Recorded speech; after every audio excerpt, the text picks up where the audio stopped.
Everyone knows that Sir Dominick Holden, the famous Indian surgeon, made me his heir, and that his death changed me in an hour from a hard-working and impecunious medical man to a well-to-do landed proprietor.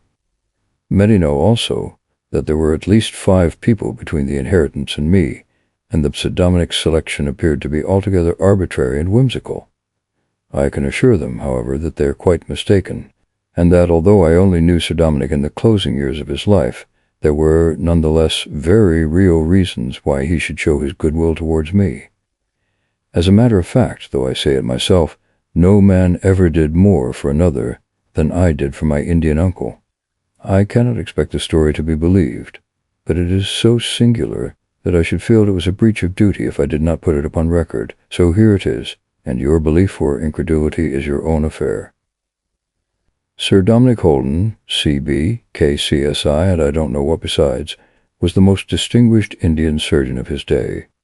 In the army originally, he afterwards settled down into civil practice in Bombay and visited as a consultant every part of India. His name is best remembered in connection with the Oriental Hospital which he founded and supported. The time came, however, when his iron constitution began to show signs of the long strain to which he subjected it, and his brother practitioners, who were not perhaps entirely disinterested upon the point, were unanimous in recommending him to return to England. He held on so long as he could, but at last he developed nervous symptoms of a very pronounced character, and so came back a broken man to his native county of Wiltshire. He bought a considerable estate with an ancient manor house upon the edge of Salisbury Plain, and devoted his old age to the study of comparative pathology, which had been his learned hobby all his life, and in which he was a foremost authority. We of the family were, as may be imagined, much excited by the news of the return of this rich and childless uncle to England. On his part, although by no means exuberant in his hospitality, he showed some sense of his duty to his relations, and each of us in turn had an invitation to visit him. From the accounts of my cousins, it appeared to be a melancholy business, and it was with mixed feelings that I at last received my own summons to appear at Rottenhurst. My wife was so carefully excluded in the invitation that my first impulse was to refuse it, but the interests of the children had to be considered, and so, with her consent, I set out one October afternoon upon my visit to Wiltshire, with little thought of what that visit was to entail. My uncle's estate was situated where the arable land of the plains begins to swell upwards into the rounded chalk hills which are characteristic of the county. As I drove from Dinton Station in the waning light of that autumn day, I was impressed by the weird nature of the scenery. The few scattered cottages of the peasants were so dwarfed by the huge evidences of prehistoric life that the present appeared to be a dream and the past to be the obtrusive and masterful reality. The road wound through the valleys formed by a succession of grassy hills, and the summit of each was cut and carved into the most elaborate fortifications, some circular and some square, but all on a scale which has defied the winds and the rains of many centuries. Some call them Roman and some British, but their true origin and the reasons for this particular tract of country being so interlaced with entrenchments have never been finally made clear. Here and there on the long, smooth, olive-colored slopes there rose small, rounded barrows or tumuli. Beneath them lie the cremated ashes of the race which cut so deeply into the hills, but their graves tell us nothing save that a jar full of dust represents the man who once labored under the sun. It was through this weird country that I approached my uncle's residence of Rottenhurst, and the house was, as I found, in due keeping with its surroundings. 2 broken and weather-stained pillars, each surmounted by a mutilated heraldic emblem, flanked the entrance to a neglected drive. A cold wind whistled through the elms which lined it, and the air was full of the drifting leaves. At the far end, under the gloomy arch of trees, a single yellow lamp burned steadily. In the dim half-light of the coming night I saw a long, low building stretching out 2 irregular wings, with deep eaves, a sloping gambrel roof, and walls which were crisscrossed with timber bolts in the fashion of the Tudors. The cheery light of a fire flickered in the broad latticed window to the left of the low porch door, and this, as it proved, marked the study of my uncle, for it was thither that I was led by his butler in order to make my host's acquaintance. He was cowering over his fire, for the moist chill of an English autumn had set him shivering. His lamp was unlit, and I only saw the red glow of the embers beating upon a huge, craggy face with a red Indian nose and cheek, and deep furrows and seams from eye to chin, the sinister marks of hidden volcanic fires. He sprang up at my entrance with something of an old-world courtesy, and welcomed me warmly to Rodenhurst. At the same time I was conscious, as the lamp was carried in, that it was a very critical pair of light blue eyes which looked out at me from under shaggy eyebrows, like scouts beneath a bush, and that this outlandish uncle of mine was carefully reading off my character with all the ease of a practised observer and an experienced man of the world. For my part, I looked at him and looked again, for I had never seen a man whose appearance was more fitted to hold one's attention. His figure was the framework of a giant, but he had fallen away until his coat dangled straight down in a shocking fashion from a pair of broad and bony shoulders. All his limbs were huge and yet emaciated, and I could not take my gaze from his knobby wrists and long, gnarled hands.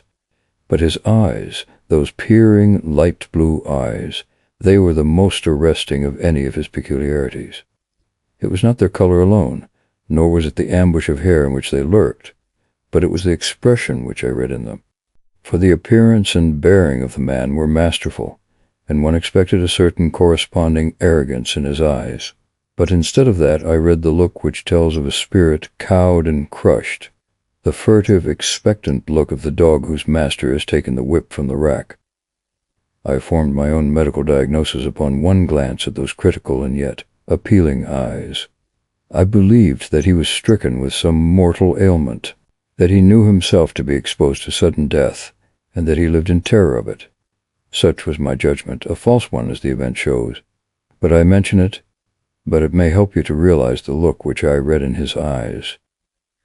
My uncle's welcome was, as I have said, a courteous one, and in an hour or so I found myself seated between him and his wife at a comfortable dinner, with curious, pungent delicacies upon the table, and a healthy, quick-eyed Oriental waiter behind his chair. The old couple had come round to that tragic imitation of the dawn of life when husband and wife, having lost or scattered all those who were their intimates, find themselves face to face and alone once more, their work done, and the end nearing fast. Those who have reached that stage in sweetness and love, who can change their winter into a gentle Indian summer, have come as victors through the ordeal of life. Lady Holden was a small, alert woman with a kindly eye, and her expression as she glanced at him was a certificate of character to her husband. And yet, though I read a mutual love in their glances, I read also mutual horror, and recognized in her face some reflection of that stealthy fear which I had detected in his. Their talk was sometimes merry and sometimes sad, but there was a forced note in their merriment and a naturalness in their sadness, which told me that a heavy heart beat upon either side of me. We were sitting over our first glass of wine, and the servants had left the room, when the conversation took a turn which produced a remarkable effect upon my host and hostess. I cannot recall what it was which started the topic of the supernatural, but it ended in my showing them that the abnormal and psychical experiences was a subject to which I had, like many neurologists, devoted a great deal of attention. I concluded by narrating my experiences when, as a member of the Psychical Research Society, I had formed one of a committee of 3 who spent the night in a haunted house. Our adventures were neither exciting nor convincing, but such as it was, the story appeared to interest my auditors in a remarkable degree. They listened with an eager silence, and I caught a look of intelligence between them which I could not understand. Lady Holden immediately afterwards rose and left the room. Sir Dominick pushed the cigar-box over to me, and we smoked for some little time in silence.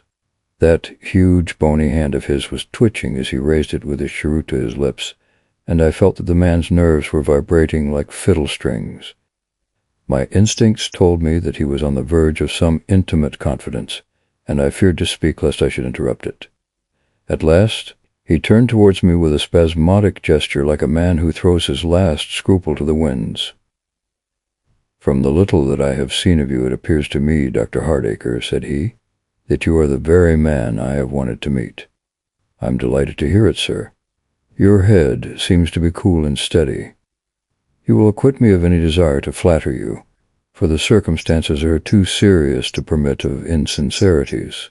You have some special knowledge upon these subjects, and you evidently view them from that philosophical standpoint which robs them of all vulgar terror. I presume that the sight of an apparition would not seriously discompose you. I think not, sir. Would even interest you, perhaps. Most intensely. As a psychical observer, you would probably investigate it in as impersonal a fashion as an astronomer investigates a wandering comet. Precisely. He gave a heavy sigh. Believe me, Dr. Hardaker, there was a time when I could have spoken as you do now. My nerve was a byword in India. Even the mutiny never shook it for an instant. And yet you see what I'm reduced to. The most timorous man, perhaps, in all this county of Wiltshire. Do not speak too bravely upon this subject, or you may find yourself subjected to as long-drawn a test as I am, a test which can only end in the madhouse or the grave. I waited patiently until he should see fit to go farther in his confidence. His preamble had, I need not say, filled me with interest and expectation. For some years, Dr. Hardaker, he continued, my life and that of my wife have been made miserable by a cause which is so grotesque that it borders upon the ludicrous. And yet, familiarity has never made it more easy to bear. On the contrary, as time passes, my nerves become more worn and shattered by the constant attrition.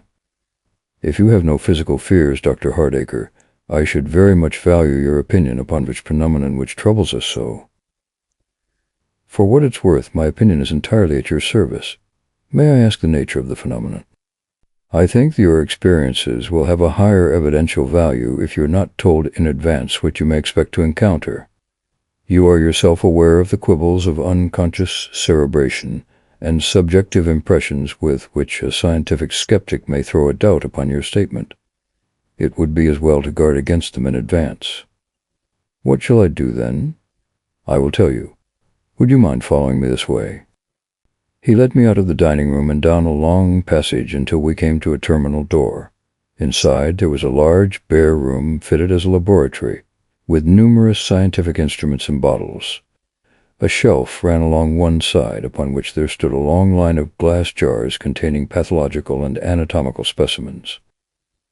You see that I still dabble in some of my old studies, said Sir Dominick.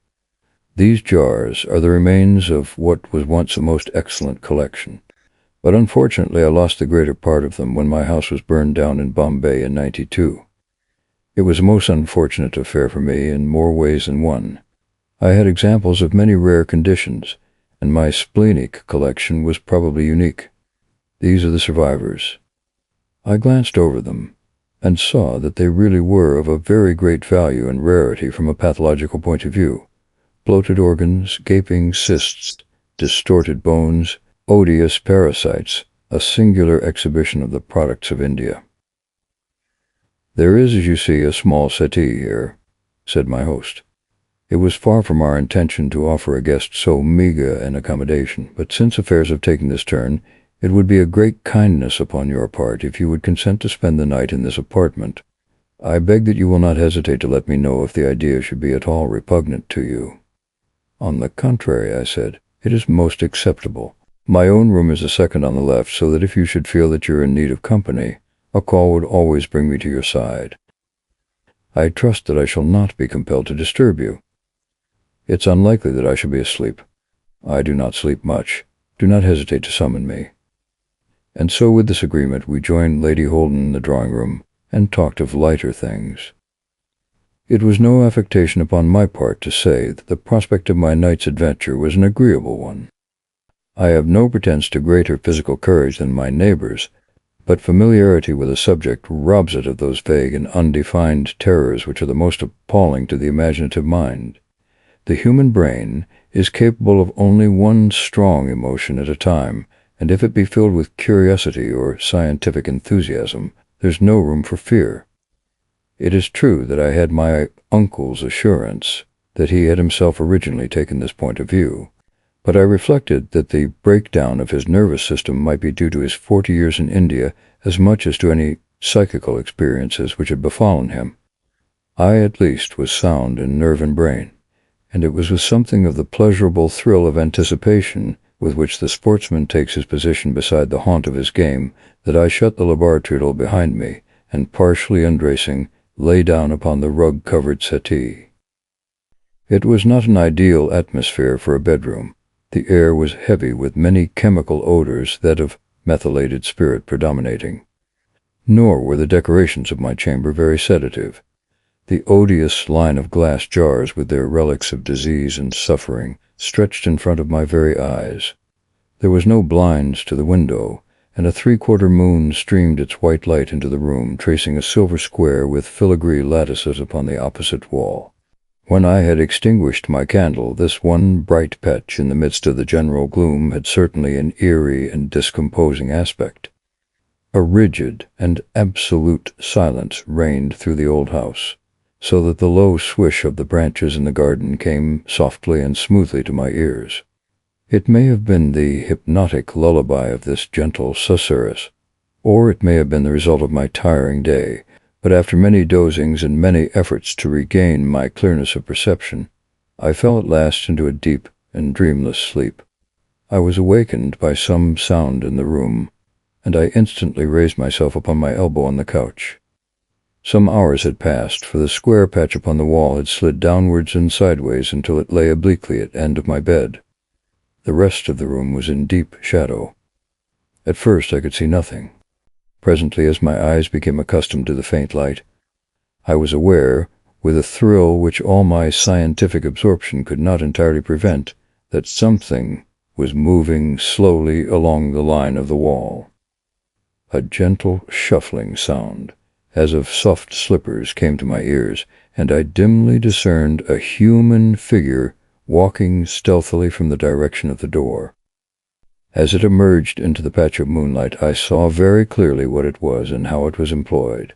It was a man, short and squat, dressed in some sort of a dark gray gown, which hung straight from his shoulders to his feet. The moon shone upon the side of his face, and I saw that it was chocolate brown in color, with a ball of black hair like a woman's at the back of his head. He walked slowly, and his eyes were cast upwards towards the line of bottles which contained those gruesome remnants of humanity. He seemed to examine each jar with attention, and then to pass on to the next. When he had come to the end of the line, immediately opposite my bed, he stopped, faced me, threw up his hands with a gesture of despair, and vanished from my sight. I have said that he threw up his hands, but I should have said his arms, for as he assumed that attitude of despair, I observed a singular peculiarity about his appearance. He had only one hand. As the sleeves drooped down from the upflung arms, I saw the left plainly, but the right ended in a knobby and unsightly stump. In every other way his appearance was so natural, and I had both seen and heard him so clearly, that I could easily have believed that he was an Indian servant of Siddhartha's who had come into my room in search of something. It was only his sudden disappearance which suggested anything more sinister to me. As it was, I sprang from my couch, lit a candle, and examined the whole room carefully. There were no signs of my visitor, and I was forced to conclude that there had really been something outside the normal laws of nature in his appearance. I lay awake for the remainder of the night, but nothing else occurred to disturb me. I am an early riser, but my uncle was an even earlier one, for I found him pacing up and down the lawn at the side of the house. He ran towards me in his eagerness when he saw me come out from the door. "Well, well," he cried, "did you see him?" "An Indian with one hand?" "Pryly." "Yes, I saw him." And I told him all that occurred. When I had finished, he led the way into his study. "We have a little time before breakfast," said he. "It will suffice to give you an explanation of this extraordinary affair, so far as I can explain that which is essentially inexplicable. In the first place, when I tell you that for 4 years I never passed one single night either in Bombay, aboard ship, or here in England, my sleep being broken by this fellow, you understand why it is that I am a wreck of my former self. His program is always the same. He appears by my bedside, shakes me roughly by the shoulder, passes from my room into the laboratory, walks slowly along the line of my bottles, and then vanishes. For more than 1,000 times he had gone through the same routine. What does he want? He wants his hand. His hand? Yes. It came about in this way. I was summoned to Peshawar for a consultation some 10 years ago, and while there I was asked to look at the hand of a native who was passing through with an Afghan caravan. The fellow came from some mountain tribe living away at the back of beyond, somewhere on the other side of Kafiristan. He talked a bastard Peshtu, and it was all I could do to understand him. He was suffering from a soft sarcomatous swelling of one of the metacarpal joints, and I made him realize that it was only by losing his hand that he could hope to save his life. After much persuasion, he consented to the operation, and he asked me, when it was over, what fee I demanded.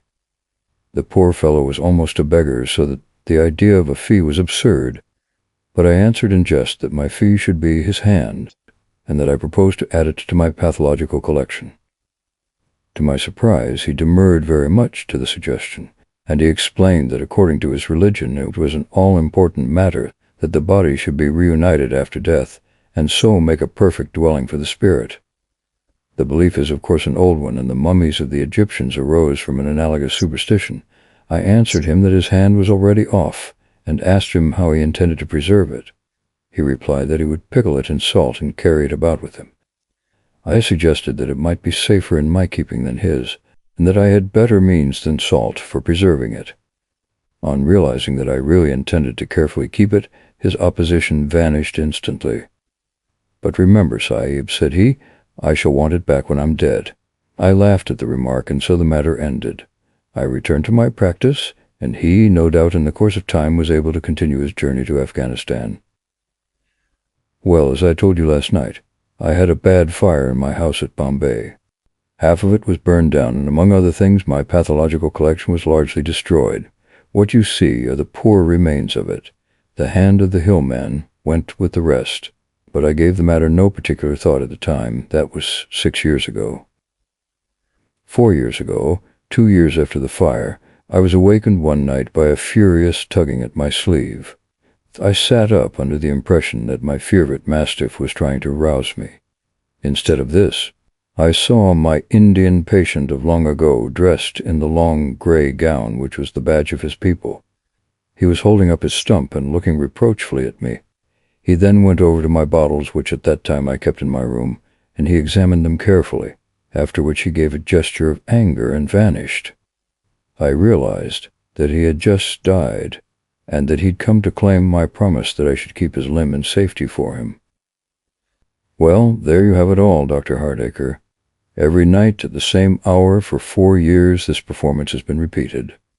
It is a simple thing in itself, but it has worn me out like water dropping on a stone. It has brought a vile insomnia with it, for I cannot sleep now for the expectation of his coming. It has poisoned my old age and that of my wife, who has been the sharer in this great trouble. But there is the breakfast gone, and she will be waiting impatiently to know how it fared with you last night.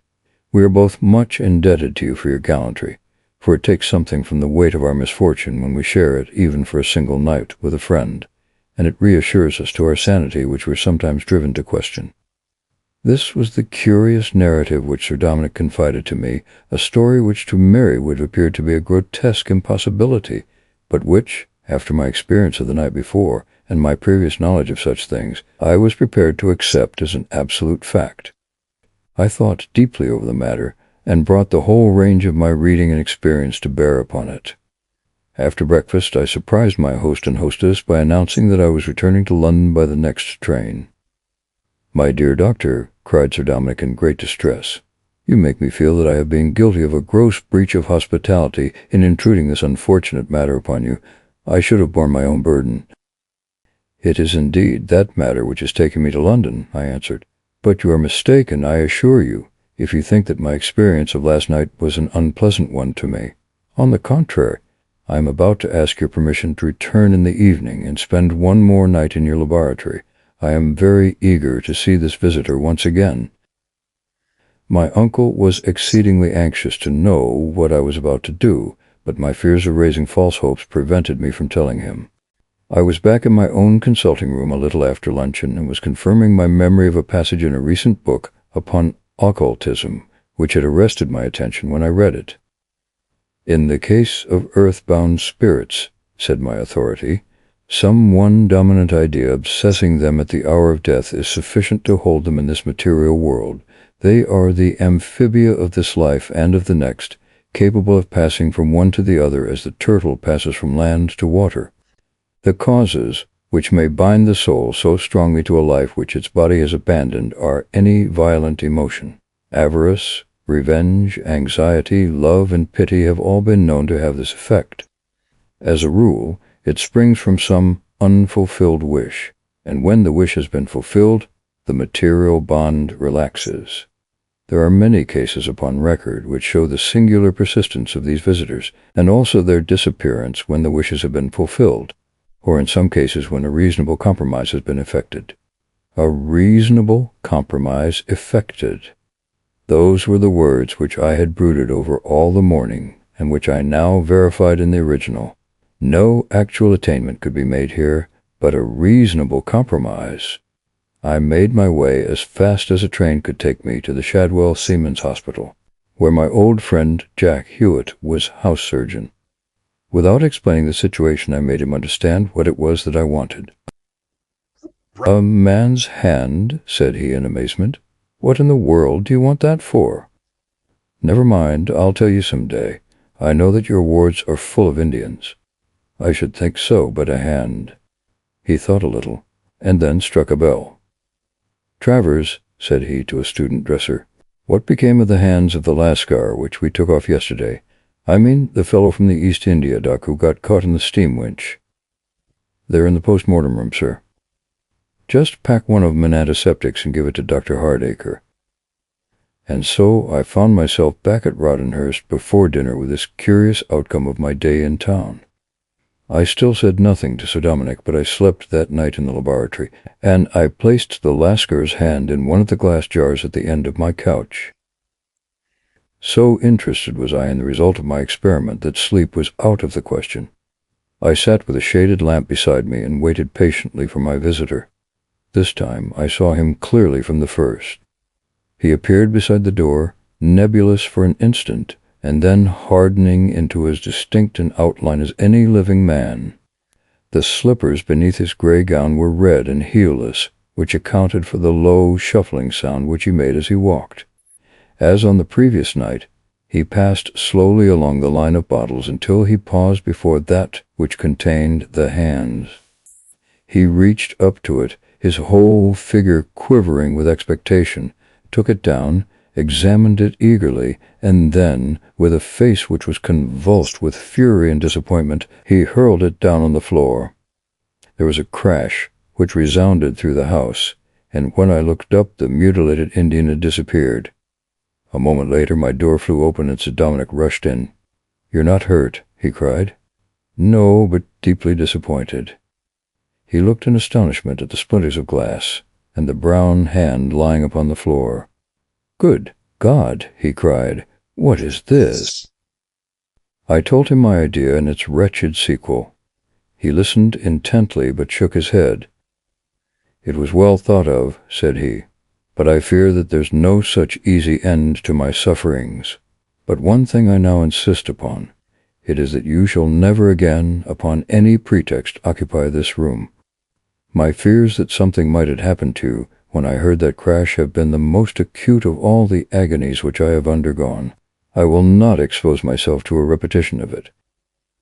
He allowed me, however, to spend the remainder of that night where I was, and I lay there worrying over the problem and lamenting my own failure. With the first light of morning, there was the Lascar's hand, still lying upon the floor to remind me of my fiasco.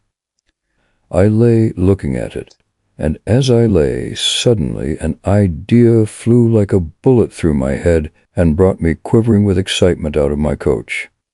I raised the grim relic from where it had fallen. Yes, it was indeed so. The hand was the left hand of the Lascar. By the first train, I was on my way to town and hurried at once to the Seamen's Hospital. I remembered that both hands of the Lascar had been amputated, but I was terrified lest the precious organ which I was in search of might have been already consumed in the crematory. My suspense was soon ended.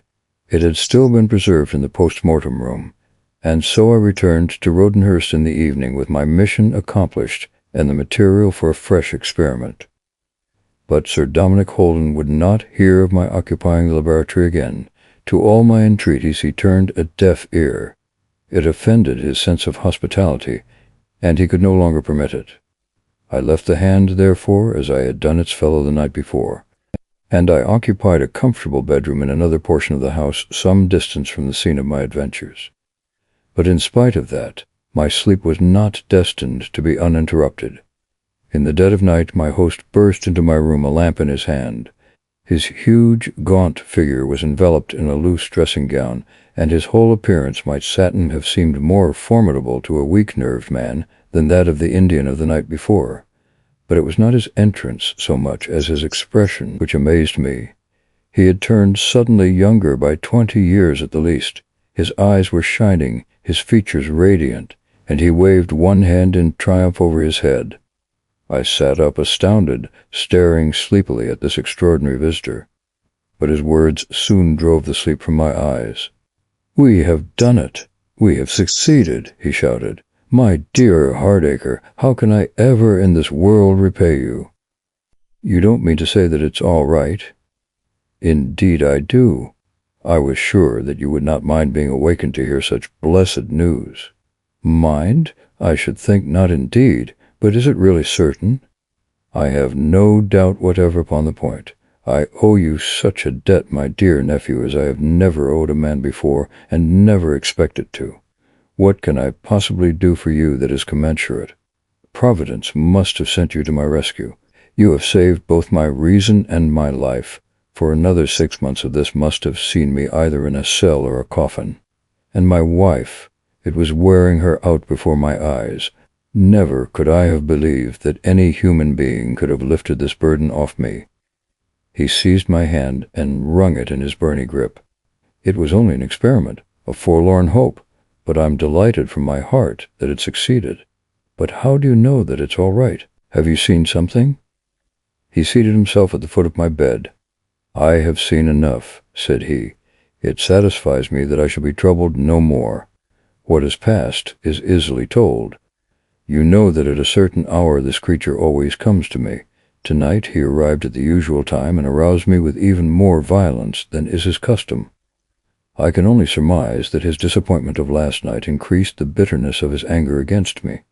He looked angrily at me, and then went on his usual round, but in a few minutes I saw him, for the first time since his persecution began, return to my chamber. He was smiling. I saw the gleam of his white teeth through the dim light. He stood facing me at the end of my bed, and 3 times he made the low Eastern salaam, which is their solemn leave-taking. And the 3rd time that he bowed, he raised his arms over his head, and I saw his 2 hands outstretched in the air. So he vanished, and, as I believe, forever.